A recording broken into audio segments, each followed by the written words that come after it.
لا إله إلا الله لا إله إلا الله۔ ایک پہلو جو ہے وہ اس کا ایک سیاسی ہے۔ سیاسی پہلو کیا ہے؟ سیاسی پہلو جو ہے وہ اس کا یہ ہے کہ 200 سال کی توانائی اس خطے کے اندر پائی جاتی ہے جس کو مڈل ایسٹ کہتے ہیں۔ شام میں، لبنان میں، عراق میں، ایران میں، حجاز میں، نجد کے اندر، یہ علاقہ جو ہے کویت میں، قطر میں، بحرین میں 200 سال تک اسی رفتار سے تیل نکالنے کی طاقت موجود ہے، گیس نکالنے کی طاقت موجود ہے۔ اور آپ کو پتا ہے کہ دنیا میں جو ہے نا سب سے بڑا بحران ہوتا ہے انرجی کا بحران۔ جس وقت یہ بجلی چلی جاتی ہے تو ہمارے سارے کام رک جاتے ہیں، تو ان کے یہاں بھی جب گیس اور تیل ختم ہو جاتا ہے تو پھر ان کے بھی سارے کام رک جاتے ہیں۔ تو اس لیے ان کے لیے یہ ضروری تھا۔ یہ بات ہے 1908 کی، جب 1908 میں ٹرکی جو ہے وہ اس علاقے کے اندر، بصرہ کے اندر نا تیل نکالا اس نے، یعنی بصرہ نہیں، یعنی عراق کے اندر کرکوک وغیرہ کے جو تھے اس میں جو ہے نا وہ تیل نکلا، تو تیل نکالا برطانوی کمپنی نے۔ برطانیہ کو کان ہو گئے۔ اب اس علاقے میں عبدالحمید خان جیسے زبردست باجبروت خلیفہ کی حکمرانی تھی، تو اس دور میں انہوں نے یہ فیصلہ کیا کہ بھئی یہ تیل کے کنویں جو ہیں ان کے اوپر تو ہمارا قبضہ ہونا چاہیے۔ یہ برطانیہ کے باقاعدہ اس دور کے جو ایوان تھے ان کے اندر کی تقاریر ہیں۔ ابوالکلام آزاد نے کہا تھا کہ عراق کے تیل کے اوپر، عراق کے تیل کے کنووں کے اوپر قبضہ پوری دنیا اسلام سے تعلقات رکھنے سے زیادہ برطانیہ کو عزیز ہے۔ یہ 1908 کی بات ہے، 1908 کا ان کا لکھا ہوا یہ آرٹیکل ہے کہ عراق کے جو تیل کے ذخائر دریافت ہوئے ہیں ان ذخائر کے اوپر قبضہ رکھنے کے مقابلے میں برطانیہ سارے عالم اسلام سے تعلقات منقطع کر لینے کے لیے تیار ہے۔ تو یہ 1908 کی بات ہے، یہ قضیہ وہاں سے شروع ہوا۔ 1908 میں جب یہ پتہ چلا کہ انرجی تو گھر گھر نکل سکتی ہے بھائی، اور کچھ عرصے کے بعد جو ہے نا وہ پھر نکلنا بھی شروع ہو گئی مختلف جگہوں کے اوپر۔ برطانیہ مختلف عرب ملکوں سے ٹھیکے لیتا چلا گیا اور وہاں سے برطانیہ اور امریکہ کی کمپنیاں نکالنا شروع ہو گئیں تیل اور گیس۔ تو یہ تیل اور گیس جو ہے اس کے اوپر خلیفہ کا جو ہے نا وہ بہت ہولڈ تھا، سخت۔ تو خلیفہ جو ہے اس کے خلاف ٹرکی کے اندر ایک سازش کی گئی 1909 کے اندر۔ 28 اپریل 1909 میں جمہوریت کے نام پر جمہوریت پسندوں نے جو ہے وہ خلیفہ کا تختہ الٹ دیا عبدالحمید خان کا، اور 28 اپریل 1909 میں ان کو جو ہے نا وہ نظر بند کر دیا ان کے محل کے اندر، اور ان کی جگہ جو ہے نا ایک کٹ پتلی کو جو ہے نا وہ خلیفہ بنا دیا۔ 15 سال یہ خلافت کٹ پتلیوں کی قائم رہی ہے، اس میں 3 خلیفہ ان 15 سالوں میں آئے ہیں۔ 1872 سے 1909 تک دور جو ہے نا وہ ہے حضرت سلطان عبدالحمید خان صاحب کا، اور اس کے بعد 15 سال کے اندر رشاد بھی آیا اور عبدالوحید خان بھی آئے اور عبدالمجید صاحب بھی آئے۔ سب جو ہے نا وہ آ کر گئے کیونکہ وہ کٹ پتلی حکمران تھے۔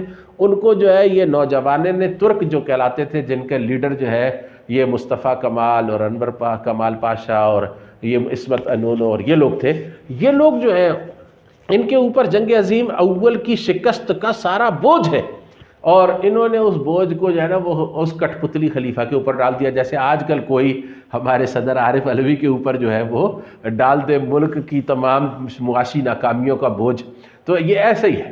تو اسی طریقے سے جو ہے نا وہ اس دور کے اندر انہوں نے تختہ الٹا کر جو ہے نا وہ اپنی مرضی کا خلیفہ لے لیا۔ پھر اس کے بعد جو ہے نا وہ ان سے اپنی مرضی کے وہ لیتے رہے فیصلے۔ اس خلافت کے خلاف بھی یہ لگے ہوئے تھے کوشش میں۔ 1924 کو 23 مارچ 1924 کو جو ڈیوما تھی نا، گرینڈ ڈیوما جو ترکوں کی اسمبلی تھی، اس نے کہہ دیا کہ بھئی ہمیں، جمعرات کا دن تھا، شام 4 بجے 3-4 بجے کے درمیان قرارداد پیش ہوئی، تو انہوں نے 23 مارچ سن 1924 کو خلافت کو بھی ختم کر دیا اور خلیفہ کو بھی جلا وطن کر دیا۔ اور وہ وقت جو ہے وہ امت مسلمہ کے لیے بڑا ہی منحوس تھا، اور بہت ہی زیادہ امت مسلمہ کے لیے وہ تاریک دن تھا، کیونکہ خلافت ہی ان سب لوگوں کا ایک تحفظ تھی اور ڈھال بنی ہوئی تھی، ان کے راستے میں رکاوٹ بنی ہوئی تھی۔ تو خلافت کے خلاف برطانویوں نے پھر جو ہے نا وہ کرنل ہینری میک موہن جو ہے نا وہ ان کا نمائندہ تھا یہاں پر حجاز کے اندر، کونسلیٹ تھا، اس نے جو ہے نا وہ ساز باز کی شریف حسین والی مکہ سے، جو گورنر تھے سید ہونے کی وجہ سے ان کو گورنر بنایا گیا تھا مکہ کا، اور وہ خلیفہ کی طرف سے بڑی عزت پاتے تھے، ان سے یہ کہا کہ سید ہیں آپ تو آپ کی جو ہے نا خلافت کیوں نہ قائم کی جائے، یہ ترک جو ہیں یہ تو ان کی تو یہ تو عرب ہی نہیں ہے، تو لہٰذا عرب قوم پرستی کا پھر فتنہ پیدا کیا گیا۔ یہ اب قضیہ فلسطین کا آغاز ہو رہا ہے، یہ اب آپ سمجھ لیں کہ آغاز یہاں سے ہو رہا ہے۔ تو اس کے بعد انہوں نے وہ قضیہ پیدا کیا، کون سا؟ عرب اور ترک اقوام الگ الگ ہیں، ان کے ملک الگ الگ ہیں، ان کی زبانیں الگ ہیں، ان کی تہذیبیں الگ ہیں، عرب قوم پرستی کا فتنہ پیدا کیا۔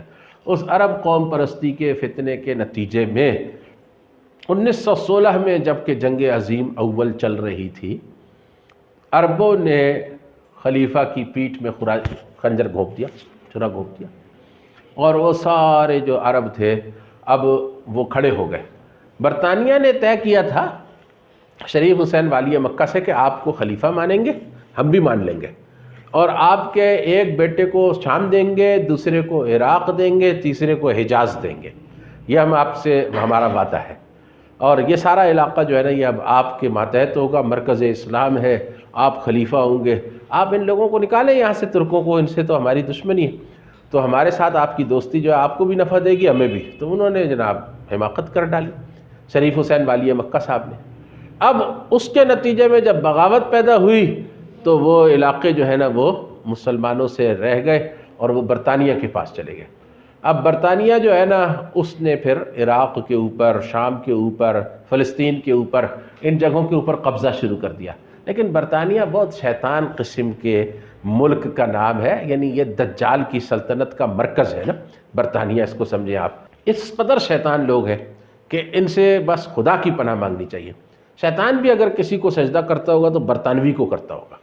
تو برطانیہ جو ہے اس نے کیا کیا کہ یہاں ہندوستان سے وہ مسلمان فوج لے کر گیا، مسلمان فوج لے کر گیا۔ اس مسلمان فوج نے عراق بھی فتح کیا، شام بھی۔ جب وہ مسلمانوں کے سامنے کھڑا کرتے تھے نا، مسلمان فوجوں کو کرتے تھے، مسلمان فوجی کلمہ پڑھتے تھے، تکبیریں کہتے تھے، نمازیں پڑھتے تھے، اذانیں دیتے تھے، نتیجے میں شامی جو ہے نا ان کے اوپر گولی نہیں چلاتے تھے، ترکی ان کے اوپر گولی نہیں چلاتے تھے، اور یہ فتوحات کرتے ہوئے بیت المقدس بھی پنجاب ریجمنٹ کا فتح کیا ہوا، ان بدبختوں نے اپنی تاریخ میں کامیابیوں کے اندر لکھا ہوا ہے۔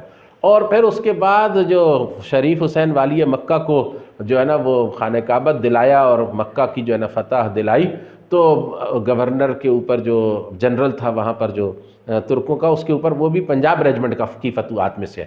وہاں پر انہوں نے اتنے سمجھدار ہیں کہ انہوں نے وہاں پر کسی سکھ اور کسی گورکھے کو نہیں جانے دیا۔ ان کو پتہ تھا پوری دنیا کے اندر مصیبت کھڑی ہو جائے گی یہ بات کہ سکھوں اور ہندوؤں نے حملہ کر دیا، تو جہاں جہاں مسلمانوں کو یہ خبر پہنچے گی تو عذاب ہمارے اوپر نازل ہو جائے گا مسلمانوں کے جہاد کا۔ لہٰذا انہوں نے پنجاب کے مسلمان تیار کیے اور ان کو لے جا کر وہاں پر مسلط کیا، اور اس کے نتیجے میں وہ جو خانہ کعبہ کے اوپر گولیاں چلا کر ان کو جو ہے نا وہ خانہ کعبہ نصیب ہوا، وہ ان سب کے لیے جہنم کا سبب بنے گا جو اس کے اندر شریک تھے، کیونکہ انہوں نے بہت بڑی غداری، معمولی غداری نہیں کی۔ تو بیت المقدس اور مکہ اور مدینہ اور حجاز اور یہ ساری چیزیں جو ہے نا برطانیہ نے فتح کر کے اور ان کے حوالے کر دیں شریف حسین والی مکہ کے۔ اردن جو ہے نا وہ اس کے بیٹے عبداللہ کو دے دیا، اور عراق جو ہے اس کے دوسرے بیٹے فیصل کو دے دیا، اور خود جو ہے نا وہ حجاز اس کے حوالے کیا۔ علی اس کا بیٹا ہوتا تھا اس کے ساتھ، وہ یہاں پر اس نے اپنی خلافت کا اعلان کر دیا۔ جب خلافت کا اعلان کر دیا تو وہاں جارڈن کے اندر بیٹھے ہوئے عبداللہ نے بھی تسلیم کر لی، عراق میں بیٹھے ہوئے اس کے بیٹے نے، اور باقی دنیا میں مسلمان ممالک کی طرف سے کوئی ابھی تک خبر نہیں آئی، کیونکہ وہ غداری جو ہے وہ ہر ایک کے علم میں آ چکی تھی۔ تو بہرحال یہ ہے کہ یہ جو واقعات ہیں یہ تاریخ کے تلخ ہیں، اس میں ہمارا بھی حصہ ہے۔ تو فلسطین کا قضیہ یہاں سے شروع ہوا، سمجھے کہ نہیں، کہ بھائی اس علاقے کے اندر تیل ہے، 200 سال کی توانائی ہے، اس علاقے کے اوپر برطانیہ چاہتا تھا ہمارا قبضہ ہو۔ امریکہ پہلے دن سے اس کے ساتھ شامل ہوگا، کیونکہ امریکہ جو ہے نا برطانیہ کے لیے لاڈلے بچے کی حیثیت رکھتا تھا کسی زمانے کے اندر، اور پھر امریکہ نے اپنا مال جو ہے نا پہلی جنگ عظیم میں پانی کی طرح بہایا اتحادیوں کی فتح کے لیے. اس میں پہلی جنگ عظیم میں امریکہ شامل نہیں ہوا، لیکن اپنا مال جو ہے وہ پانی کی طرح بہا رہا تھا اتحادیوں کے اوپر، تو اتحادی اس کے مقروض ہوتے چلے جا رہے تھے. لہٰذا ہر پالیسی میں اور ہر جگہ امریکہ جو ہے نا وہ منڈی کے اندر وہ شریک تھا، اس کے نفع کے اندر. جو منڈی ہاتھ آئے گی اس کے نفع میں امریکہ بھی شامل ہوگا. تو یہ اس کا ایک جغرافیائی کے ساتھ ایک لگا ہوا سیاسی پہلو ہے. اس سیاسی پہلو کے اندر جو ہے وہ یہ بات آپ کے پیش نظر رہنی چاہیے کہ اس پورے خطے کے اندر کوئی غیر عرب قوم موجود نہیں تھی، اور یہ جو ہے امریکہ اور برطانیہ کے لیے ایک انتہائی یعنی خطرے کا سبب تھا کہ کسی وقت بھی ان کے اندر اسلامی بیداری جب آئے گی تو یہ اسلامی بیداری ہمارے لیے جو ہے نا وہ کسی بڑی تباہی کا سبب نہ بن جائے. تو لہٰذا لارڈ بالفور جو تھا اس کا اور جو اس دور کا سر تھیوڈور ہرٹزل جو ہے نا وہ تھا ان کا یعنی یہودیوں کا سربراہ، ان کے درمیان ایک یہودیوں نے جو کچھ عرصہ پہلے یعنی سن 1908 سے کو 50 سال پہلے انہوں نے آپس میں اپنے قبائل کو تلاش کرنا شروع کیا تھا. ان کے اندر بھی کوئی قدرتی بیداری پیدا ہوئی قومیت کی، اور پھر انہوں نے جو ہے نا وہ ایک لرنڈ ایلڈرز ایسوسیشن بنائی اپنی یہودیوں کی نا. تو اس لرنڈ ایلڈرز ایسوسیشن جو ہے اس کا سربراہ جو ہے وہ سیاسی ونگ کا سر تھیوڈور ہرٹزل تھا، اور مذہبی ونگ کا حاخام قرہ سو آفندی تھا. تو حاخام قرہ سو آفندی جو ہے وہ یہ پیغام لے کر سلطان عبدالحمید خان کے پاس گیا کہ آپ فلسطین کے اندر جو ہے نا وہ یہودیوں کو آباد ہونے کی اجازت دیں، سارے ترکی کے اوپر جو قرضے ہیں وہ ہم اتار دیں گے. تو عبدالحمید خان نے فرمایا کہ یہ تو میری لاش کے ٹکڑے بھی ہو جائیں نا تو وہ بھی تمہیں اس کی اجازت نہیں دیں گے کہ تم فلسطین کے اندر داخل ہو سکو. فلسطین تو جو ہے اس کے اندر تمہارا داخلہ اللہ کی طرف سے بند ہے. ہمارے خلیفہ ثانی نے یہ معاہدہ کیا ہے یہ عیسائیوں کے ساتھ کہ عیسائیوں نے کہا کہ اب یہاں پر یہودی کبھی داخل نہیں ہوگا. حضرت عمر رضی اللہ عنہ نے فرمایا کہ ہمارا جو دور ہے اسلام کا اس میں کسی کو اس کی مذہبی عبادت سے روکا نہیں جا سکتا. لہٰذا یروشلم تو ان کا عبادت گاہ ہے، وہ اگر آنا چاہیں گے تو ہم روکیں گے نہیں. انہوں نے کہا اچھا پھر آپ یہ ہم سے عہد کریں کہ یہاں پر آپ یہودیوں کو آباد ہونے کی اجازت نہیں دیں گے، بس وہ آئیں گے اور کر کے جو ہے نا وہ اپنے یہاں پر زیارات وہ واپس چلے جائیں گے. تو یہ جو دور ہے اس دور کے اندر پورے 1500 سال کے اندر یہودی جاتے تھے، اطمینان کے ساتھ اپنی زیارات کرتے تھے، مہمان کی طرح وہاں رہتے تھے، مسلمان ان کا اکرام کرتے تھے اور وہ واپس آ جاتے تھے. تو اب اس دور میں پھر جب حاخام قرہ سو آفندی یہ پیغام لے کر گیا کہ ہمیں یہاں آباد ہونے کی اجازت دی جائے تو سلطان عبدالحمید خان نے اس کا انکار کر دیا. اور اللہ کی کتاب میں بھی اس کا انکار موجود ہے جو میں مذہبی پہلو کے حوالے سے جب بات کروں گا تو آپ کے سامنے رکھوں گا. تو اس وقت جو ہے سلطان عبدالحمید خان کی جو معزولی کا جو پروانہ تیار کیا مصطفیٰ کمال وغیرہ نے وہ بھیجا حاخام قرہ سو آفندی کے ہاتھ.